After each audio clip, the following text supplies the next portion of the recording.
Social media చూస్తున్న మిత్రులందరికీ నమస్కారం. ఈరోజు మనం చర్చించబోయేటటువంటి అంశం భూముల్లో భూమి తగాదాల్లో అతి ముఖ్యమైనటువంటి భాగం రిజిస్ట్రేషన్లు. ఈ రిజిస్ట్రేషన్లకు సంబంధించినటువంటి విధి విధానాల్లో సబ్ రిజిస్ట్రార్లకి ఉండేటటువంటి అధికారాలు, వాటిలో జరిగినటువంటి వ్యత్యాసాలకి కొత్తగా మారినటువంటి చట్టం ఏ రకమైనటువంటి తీర్పుల్ని ఇస్తుంది అనే దాని గురించి ఈరోజు మనం పరిశీలిద్దాం. ఇది చాలా ఇంపార్టెంట్ అయినటువంటి విషయం. ఎందుకంటే ప్రతి వ్యక్తి తన జీవితంలో ఏదో ఒక సమయంలో ఒక ఇంటి నిర్మాణానికి కానీ లేదు అనుకుంటే ఒక భూమి కొనుగోలు చేసేటప్పుడు కూడా ఖచ్చితంగా వారికి ఈ రకమైనటువంటి చట్టానికి లోబడి చేయవలసి ఉంటుంది.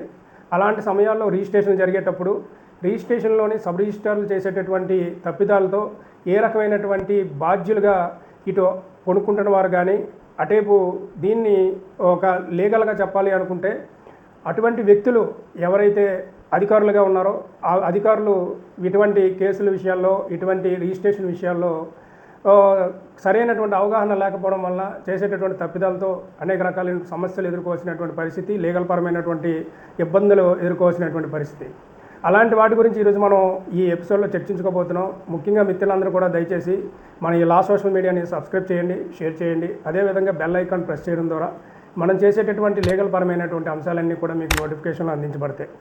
ఇక ఈరోజు అంశంలో కనుక మనం వెళ్ళినప్పుడు నూతనంగా మారినటువంటి ఈ చట్టాల్లో కొత్తగా ఏదైనా రిజిస్ట్రేషన్లు చేసుకునేటప్పుడు భూమికి సంబంధించినటువంటి వ్యవహారాల్లో నిషేధిత జాబితాలో ఉండేటటువంటి భూములను కానీ లేదు ఇకపైన కోర్టుల్లో ఏదైనా స్టే పొజిషన్లో ఉండేటప్పుడు కానీ లేదు కోర్టు దావాల్లోని ఉన్నటువంటి కేసులు సంబంధించినటువంటి కేసుల్లో ఉండేటటువంటి షెడ్యూల్ ప్రాపర్టీస్ ఏవైతే ఉన్నాయో, భూములు ఏవైతే ఉన్నాయో వాటిల్లో కానీ లేకపోతే భూమికి ఏదైతే అసైన్డ్కి సంబంధించినటువంటి భూములు, అదేవిధంగా ఆర్ఓఆర్ చట్టానికి లోబడి ఉండేటటువంటి సంబంధించినటువంటి ఏవైతే భూములు ఉన్నాయో వాటిలో రిజిస్ట్రేషన్లు చేసుకునేటప్పుడు ఖచ్చితంగా కొన్ని విధి విధానాలు పాటించాలని చెప్పి సబ్ రిజిస్ట్రార్లకి సూచించడం జరిగింది.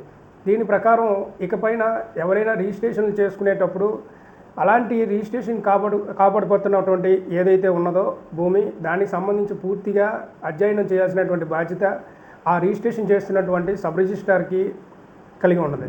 అది కనుక చేయకుండా వారు డైరెక్ట్గా రిజిస్ట్రేషన్లు కనుక నిషేధిత జాబితాలు ఉన్నటువంటి వాటిని కానీ లేదా హైకోర్టు లేదా సుప్రీంకోర్టు సంబంధించి లేదా లోవర్ కోర్టుల్లో ఉండేటటువంటి కేసుల్లో ఉండేటటువంటి ఇటువంటి ఈ సంబంధిత భూములు ఏవైతే ఉన్నాయో ఆ భూముల్ని కనుక రిజిస్ట్రేషన్ చేస్తే ఖచ్చితంగా అటువంటి వారిపైన చర్యలు తీసుకోవడానికి ఇప్పుడు నూతనంగా వచ్చినటువంటి చట్టం ఒక రకంగా చెప్పాలంటే పాశుపతాస్త్రంగా ప్రయోగించబడుతుంది.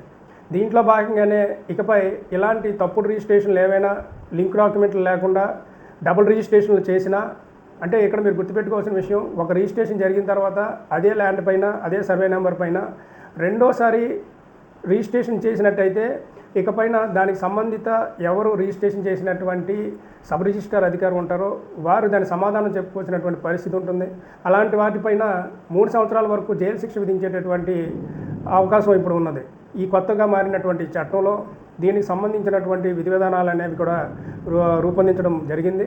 ఇకపైన నిషేధిత చట్టాల్లో ఉండేటటువంటి నిషేధిత జాబితాలో ఉండేటటువంటి భూములు ఏవైనా లింక్ డాక్యుమెంట్లు సరి అయినటువంటి విధానంలో లేనివి భూములు కానీ లేదు కోర్టుల్లో ఉంటున్నటువంటి భూములు కానీ లేదు ఇతరేతర సంబంధిత భూములు ఏవైనా ఉన్నట్టయితే అటువంటి భూములు, అంటే మీకు ఒక రకంగా చెప్పాలంటే గవర్నమెంట్ ల్యాండ్స్ని కొంతమంది ప్రైవేట్ వారికి కూడా రిజిస్ట్రేషన్ చేసి ఇచ్చేటటువంటి పరిస్థితులు కొన్ని ప్రాంతాల్లో చూస్తూ ఉన్నాం. దానికి గల కారణాలు మీ అందరికీ తెలుసు. అలాంటి సందర్భాల్లో ఇలాంటి వాటిని గుర్తించినటువంటి ప్రభుత్వాలు ఇలాంటి వారిపైన కొరడా జులిపించాలనే ఉద్దేశంతో ఇకపైన ఏదైతే సబ్ రిజిస్ట్రార్స్ యాక్ట్ 1908 ఏదైతే ఉందో ఈ రిజిస్ట్రేషన్ యాక్ట్ ప్రకారం వారి మీద శిక్షార్హులని చెప్పి వాళ్ళు 3 సంవత్సరాల నుండి 7 సంవత్సరాల వరకు జైలు శిక్ష విధించేటటువంటి అవకాశం ఉన్నదని చెప్పి తెలియజేయడం జరిగింది. ఇలాంటి పరిస్థితుల్లో రిజిస్ట్రేషన్ చేసుకునేటటువంటి ప్రతి వ్యక్తి జాగృతిలో ఉండాలి.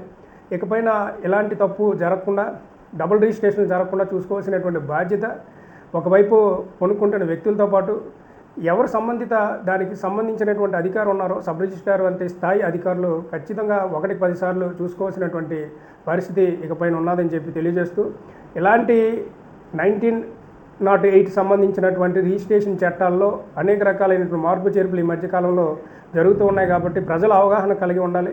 ప్రజల అవగాహన కలిగి ఉంటేనే తప్పుడు రిజిస్ట్రేషన్ జరగకుండా మీరు ప్రాపర్టీలో సంబంధించినటువంటి వాటిలో మోసపోవడానికి వీలు లేకుండా అవకాశం ఉంటుందని చెప్పి తెలియజేస్తూ మరి ఒక మంచి ఎపిసోడ్లో మీ ముందు కలుద్దాం. అందరికీ సెలవు. నమస్కారం.